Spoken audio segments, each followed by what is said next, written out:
कामिनी जी ने अपनी ननद को बोला कि जब वो उनको आलता लगा रही थी और साड़ी पहना रही थी, तब उन्होंने बोला कि ये कर्ज मैं कैसे उतारूंगी। तो उनकी ननद ने बोला कि ये दोनों तरफ से चलता है। इट मीन्स कि कामिनी जी के अपने रिलेटिव के साथ में रिश्ते अच्छे हैं, इनको गिराने के लिए लोग क्या कुछ नहीं बोलते। सब लोग जब बात रिलेटिव्स की आती है ना, तो सब लोग निक्की की तारीफ़ करते रहते हैं, निक्की ये करती है, निक्की वो करती है। ऐसा नहीं है कि कामिनी जी करती नहीं है। फ़र्क ये है निक्की और कामिनी में कि निक्की करती हैं, वो दिखाती हैं, कामिनी जी दिखाती नहीं हैं। क्योंकि अगर इतनी बड़ी बात कोई इनके लिए बोल रहा है तो ऐवे तो नहीं बोल रहा होगा ना।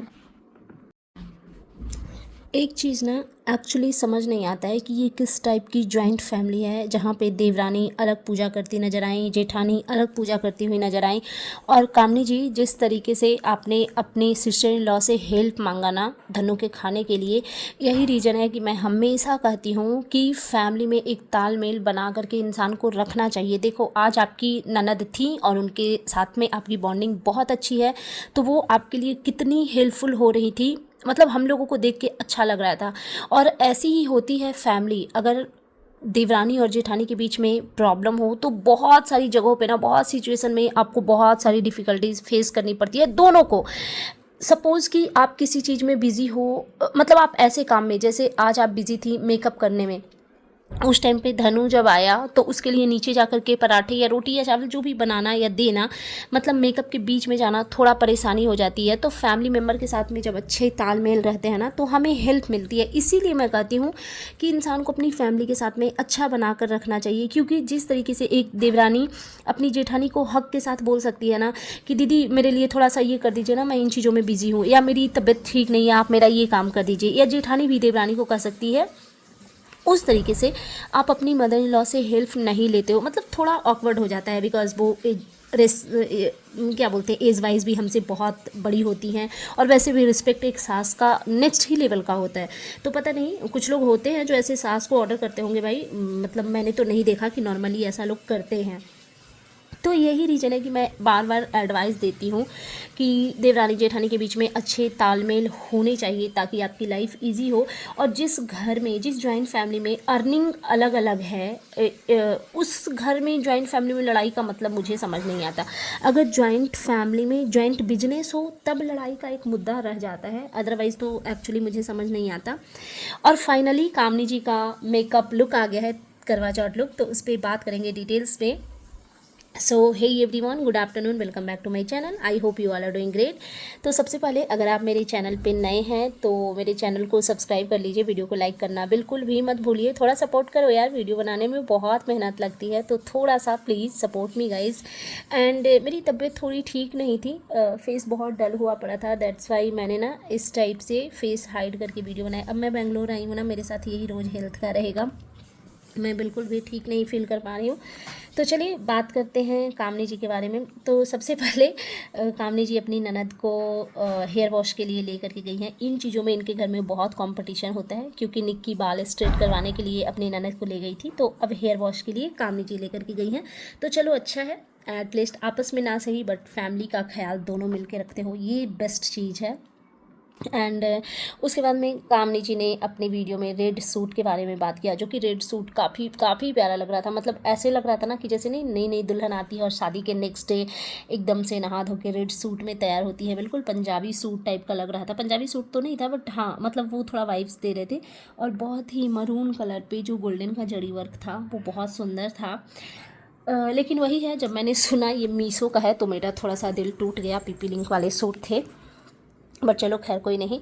और फिर इनका मेकअप करने सारा आई हुई थी, और सारा से इनकी बातचीत हो रही थी। इन्होंने बोला कि तीज पे इनको काफ़ी ट्रोल किया गया था। तो कामिनी जी उसको ट्रोल करना नहीं बोलते हैं। जो लोग आपको देखते हैं, जिस चीज़ में आप अच्छी होती हैं उसमें लोग आपको अप्रिशिएट करते हैं, और जिस चीज़ में जहाँ पे आप ठीक नहीं लगती वहाँ पे लोग आपको क्रिटिसाइज़ करते हैं। उसको ट्रोलिंग नहीं बोलते, उसको रिएक्शन बोलते हैं। और हर किसी की अपनी अपनी पसंद होती है, और आपने खुद भी एक्सेप्ट किया, आपने खुद भी वीडियो अपनी देखी होगी। तो तीज पे आपका लुक काफ़ी हौच पौच हो गया था, जस्ट बिकॉज कि आपकी हेल्थ ठीक नहीं थी, आपने आंसू वासू बहा दिए थे, तो दैट्स वाई वो थोड़ा सा सब वो मिस्टअप हो गया था। तो इस बार का लुक तो आपका बहुत ही प्यारा है, जिसके बारे में मैं आगे डेफिनेटली बात करूँगी। और कामनी जी फिर अपनी मदर इन लॉ की जो बहन है मौसी जी, उनको ये साड़ी पहनाती हुई दिख रही थी। आंटी जी भी रानी कलर की सिल्क साड़ी में थी, जो कि बहुत ही प्यारा लग रहा था। ये उनको साड़ी वेयर करवा रही थी। और मतलब हाँ, कामनी जी का तो ये है भाई, फैमिली के लिए बहुत हेल्पफुल ये हमेशा से रहती हैं। और इन्होंने अपनी ऑडियंस को सॉरी बोला, बिकॉज ये लेट से वीडियो डाल रही थी, उसके लिए ये माफ़ी मांग रही थी। तो यार हो जाता है, पता है फेस्टिवल वगैरह में ना इंसान बहुत सारी चीज़ों में बिजी हो जाता है, तो थोड़ा बहुत वीडियो का ना इग्नोर हो जाता है ना चाहते हुए भी।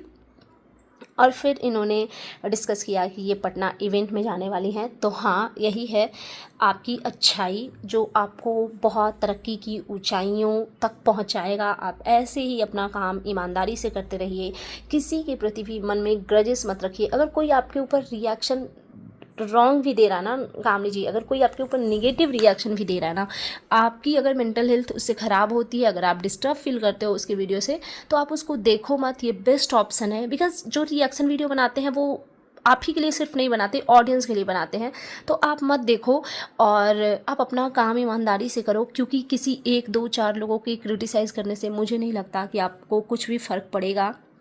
क्योंकि जिस दिन आपने रिएक्शनिस्ट को जब आप थैंक यू वाला लाइव कर रही थी, उसमें आपने 99% लोगों के नाम लिए थे। तो इट मीन्स कि जब इतने सारे रिएक्शनिस्ट आपके सपोर्ट में बोल रहे हैं, तब आप गलत हैं ये हो ही नहीं सकता। आप सही थी, सही हैं और बिल्कुल सही परफेक्ट जा रही हैं। इसी तरीके से आप अपना काम करते रहिए। अच्छा, इनके वीडियो पे एक मुझे नेगेटिव कमेंट दिखे, जिसमें एक पता नहीं कौन मैडम थी जो बड़े चटकारे ले करके इनको कमेंट कर रही थी कि आपने तो बोला था कि अब कभी भी ब्यूटिशियन से, पार्लर वाली से रेडी नहीं होंगी, और आपके हस्बैंड ने भी बोला था, तो अब क्या हो गया। स्माइली लगा लगा करके उन्होंने बड़ा चटकारा लिया। तो ऐसे बेवकूफ़ लोगों को, वैसे तो आंसरेबल मैं नहीं होना चाहती, बट फिर भी मेरा मन कर रहा है कि मैं बता दूँ।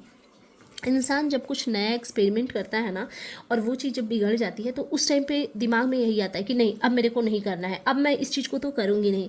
बट होता क्या है, फिर जब आपके सामने कोई नया ओकेज़न आता है या कोई नया सिचुएशन आता है, तो आप फिर से एक्सपेरिमेंट करना चाहते हो, बिकॉज लाइफ बहुत लंबी है। हम एक बार हमारे साथ कुछ गलत चीज़ें हो गई, हमने जैसा चाहा वैसा नहीं हुआ, तो इस वजह से हम उस चीज़ को करना ही बंद कर दें, ये मानसिकता मुझे नहीं समझ में आती। और इस बार कामनी जी ब्यूटिशियन से ही रेडी हुई हैं और बहुत बहुत बहुत प्रिटी लग रही थी, जिसके बारे में मैं डेफिनेटली आगे में बात करूँगी। तो निगेटिव बोलने वाले जो लोग होते हैं ना, वो ऐसे ही आपको नीचे गिराने के लिए कुछ भी किसी भी हद तक जा सकते हैं। और फिर इनका मेकअप स्टार्ट हुआ और इन्होंने बताया कि फ़र्स्ट टाइम ये करवा चौथ पे इतना मतलब इस तरीके से हैवी लुक वगैरह क्रिएट कर रही हैं। और उन्होंने मतलब उनकी बातचीत चल रही थी, वो जो क्या नाम है उनका, सारा इनका मेकअप कर रही थी। उनको इन्होंने बोला कि मैं बहुत ज़्यादा बोलती हूँ ना, मैं पका देती हूँ। तो मैंने आपको जब से देखा है ना कामनी जी, मैंने आप में एक चीज़ ऑब्ज़र्व किया है, आप बहुत ज़्यादा तब बोलती है ना जब आप दिल से बहुत खुश होती हैं। मैंने ये हमेशा महसूस किया है कि जब आप बहुत बहुत हैप्पी फील करती हैं अंदर से, तो आप बहुत बहुत कुछ बोल लेती हैं। तो अच्छी बात है, आप एक इवेंट में जाने वाली हैं, आपको लाइफ में बहुत सारी अपॉर्चुनिटी मिल रही है। तो आप, और ये आपका करवा चौथ जो आपका ड्रीम व्रत था, तो शायद इस वजह से आपकी खुशी आपकी बातों से झलक रही है। भगवान आपको ऐसे ही हमेशा खुश रखें। और फिर इनकी जो ननद है वो इनको साड़ी पहना रही थी, आलता लगा रही थी, ये सारी चीज़ें कर रही थी, बहुत हेल्पफुल थी। और कामनी जी ने अपनी ननद से हेल्प मांगा, बिकॉज़ धनु स्कूल से आए थे तो उनको खाना देना था। देखो यही होती है जॉइंट फैमिली। अगर ऐसे सिचुएशन में चलो अगर नहीं होती ननद, तो आपका बच्चा दूध पीने का वो टाइम नहीं था। बच्चे स्कूल से जब आते हैं ना, वो रोटी पराठा चावल ही खाना पसंद करते हैं। आपने मजबूरी में दूध दे दिया, क्योंकि दूध में ज़्यादा कुछ करना नहीं था। तो यही होता है फैमिली की। बहुत सारे सिचुएशन पे ना, अगर फैमिली के साथ में अच्छा नहीं है, तो आपको बहुत सारी प्रॉब्लम फेस करनी पड़ती हैं। बट पता नहीं क्यों लोग आजकल ना अपने आप में रहना ज़्यादा पसंद करते हैं, अपनी ही फैमिली से बिगाड़ के रखना ज़्यादा पसंद करते हैं। पता नहीं ये लोगों की कैसी मानसिकता है, मुझे ये समझ नहीं आती। मुझे लगता है कि अपनी फैमिली से हमेशा बना के रखो, ताकि एटलीस्ट जब आप बीमार फील कर रहे हो ना, तो ज़बरदस्ती आपको बॉडी को खींच करके चलाने की मशीन की तरह ज़रूरत नहीं है। ज़बरदस्ती खाना बनाना है और खिलाना है, नहीं। जब हम नहीं अच्छा फील करें, तो हम अपनी देवरानी हो या जेठानी हो, कोई भी हो, उनको हक से बोल सकते हैं कि मेरी तबीयत नहीं ठीक लग रही है, आप बना लीजिए। तो दैट्स वे मैं हर किसी को एडवाइस देती हूँ कि अपनी फैमिली के साथ अच्छी एक बॉन्डिंग हमेशा रखना चाहिए। आज आपकी ननद जिस तरीके से आपके लिए हेल्पफुल थी, वो आपको अलता लगा रही थी, साड़ी पहना रही थी, तो वो बड़ा अच्छा लग रहा था।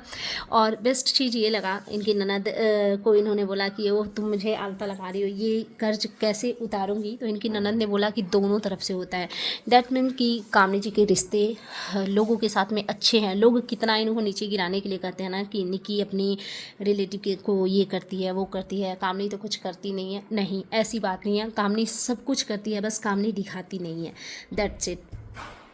ठीक है, तो यही सब चीज़ें थी और बहुत सुंदर लग रही थी आप। लास्ट में मैं आपके लुक्स के बारे में थोड़ा डिस्कस कर लेती हूँ। आसमानी सिल्क की साड़ी में, हालांकि ओरिजिनल वाली सिल्क मुझे ये लगी नहीं, और ब्लाउज वो जो रेड वाली थी वो आपने पहले भी बहुत सारी साड़ियों पे पहना हुआ है, बट क्योंकि ये पैटर्न सिल्क का था और मुझे तो वैसे भी सिल्क, कांजीवरम और बनारसी साड़ियाँ पसंद आती हैं, तो दैट्स वाई आप मुझे बहुत बहुत बहुत ज़्यादा प्यारी लगी। और एक चीज़ मैं आपको बताऊँ, आप पे सिल्क साड़ी ही ज़्यादा अच्छा लगता है कामनी जी। आप अभी इवेंट में भी जाने वाली हैं ना, आप अगर आप मेरा वीडियो देखें तो आप ज़रूर लाइट कलर का सिल्क या कांजीवरम पहनिए। वो लाल पीला वाला तो ऑफ कोर्स इवेंट में नहीं ठीक लगेगा, तो लाइट कलर का कोई भी सिल्क या कांजीवरम साड़ी आप पहनेंगी तो बहुत बहुत प्यारी लगेंगी, बिकॉज वो आपके स्मार्टनेस को और ज़्यादा निखारता है। मुझे आप सुंदर से ज़्यादा स्मार्ट लगती हैं। सुंदरता एक अलग चीज़ होती है, स्मार्टनेस अलग चीज़ होती है ना? तो वो चीज़ है। तो सिल्क साड़ी में आप बहुत स्मार्ट लग रही थी, बहुत बहुत प्रिटी लग रही थी। ऊपर से रेड चुन्नी जो कि वो करवा चौथ वाइब दे रहा था, और आपकी चोकर वाओ माइंड ब्लोइंग लग रहे थे। ईयरिंग वगैरह सब कुछ बहुत सुंदर लग रहा था। और ये खुशी खुशी चेहरा ढक करके अपनी मदर इन लॉ के सामने जाती है, मौसी जी के सामने, कि देखिए मैं कैसी लग रही हूँ। वैसे आंटी जी तो बहुत खुल करके वैसे कुछ बोलती नहीं है, लेकिन हाँ उनके चेहरे पे भी स्माइल था। वो अपनी बड़ी बहू को देख करके खुश हो रही थी, और मौसी जी तो ऑफकोर्स खुश थी। फिर ये नीचे जा रही थी बेसमेंट में, इन्होंने अपने फादर इन लॉ को प्रणाम किया, उन्होंने इनको आशीर्वाद भी दिया, और फिर ये पता नहीं किसी और के घर शायद गई पूजा के लिए। यही चीज़ समझ नहीं आती है, देवरानी जेठानी दोनों व्रत कर रहे हैं, दोनों ने पूजा करी है, बट दोनों अलग अलग। तो इसी से पता चलता है कि घर का बंटाधार हुआ पड़ा है, और रिश्ते तो अच्छे कहीं से नहीं हैं। कल मैंने निक्की का एक वीडियो देखा था जिसमें निक्की ने कुछ चीज़ें बोली थी। चलो मैं उस पर बाद में बात करूँगी, जब मैं निक्की के लिए वीडियो बनाऊँगी ना तब मैं उसमें बात करूँगी डेफिनेटली। लेकिन मतलब अच्छा नहीं लगा। यही दोनों देवरानी जेठानी मिलके पूजा पाठ करते, जैसे कि ये लोग एज यूजुअल तीज वगैरह में करते थे, तो वो ज़्यादा अच्छा लगता। मैं तो यही एडवाइस दूंगी कि रिश्तों को सुधारिए, क्योंकि घर का इन्वायरमेंट जब ख़राब होता है ना तो त्योहार नहीं लगता, घर घर नहीं लगता, और इससे ज़्यादा मैं क्या ही बोलूँ। So that's it. ये था मेरा आज का reaction video, and you guys tell me कि कैसा लगा आपको मेरा ये रिएक्शन वीडियो। अगर आप मेरे चैनल पर नए हैं तो प्लीज़ मेरे चैनल को सब्सक्राइब जरूर कर दीजिए। वीडियो को लाइक करना बिल्कुल भी मत भूलिए। फैमिली एंड फ्रेंड्स के साथ शेयर कीजिए, बेल आइकन दबाइए ताकि आपके पास नोटिफिकेशन जा सके। Bye bye guys, take care, lots of love.